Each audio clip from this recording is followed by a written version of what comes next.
Well, East Tennessee, this turned out to be just a little bit of a rainy weekend, mainly when we look at Saturday, but things ended up on the dry end when we look at Sunday as a whole. The radar really didn't see too much action, maybe a little something during the morning time, but right now we're just seeing this little sprinkle just get into the LaFayette and Huntsville area. Things are looking clear for the most part in East Tennessee.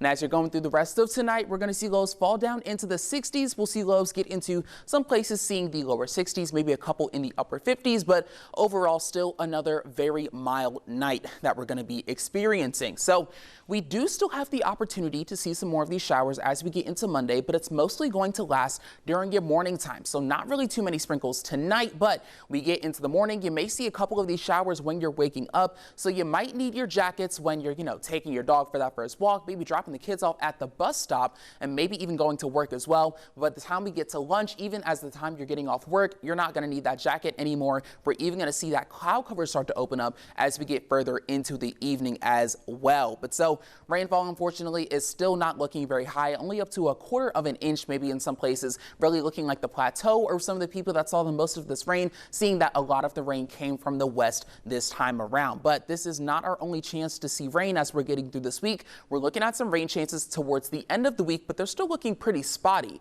As of right now, we've got high pressure that's sitting over top of our entire area, but once we get to about Thursday, getting closer to the weekend, we have two low pressure systems that could be affecting us heading into it. Primarily, we have this tropical system coming out of Florida. Right now, it has about an 80% chance of becoming a tropical system of some sort over these next couple of days, over the next 2 or 5 days.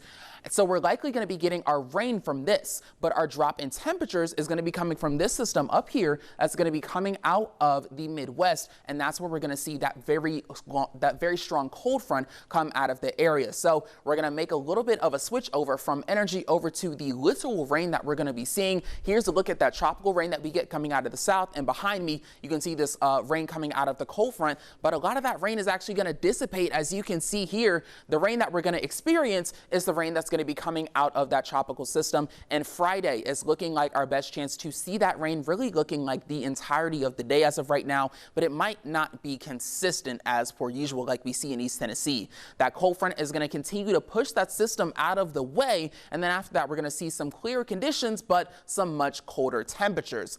Unfortunately, still not really the highest rain totals from this. We're still seeing a lot of these light greens, maybe up to 1/4 inch, 1/2 of an inch for some people in those higher elevations that have that closer exposure to that system coming out of the south. But again, not a drought buster that we need or that we're looking for. Here's another look at that drought monitor. We still have some very intense conditions, especially further south, Monroe and McMinn and May counties. You guys are some of the original people that saw that severe drought, but everybody else is still seeing moderate, even to abnormally dry in parts of the mountains, and even getting to the west side in the plateau as well. So everybody could use some rain. We can definitely all pray for it. But when you're looking at your 7-day forecast, we have daylight savings that came up. That ended at 2 a.m. on Sunday. But at this point, just a little bit of that rain, and we're looking at decreasing temperatures down to the 50s on your Saturday and the 40s on your Sunday.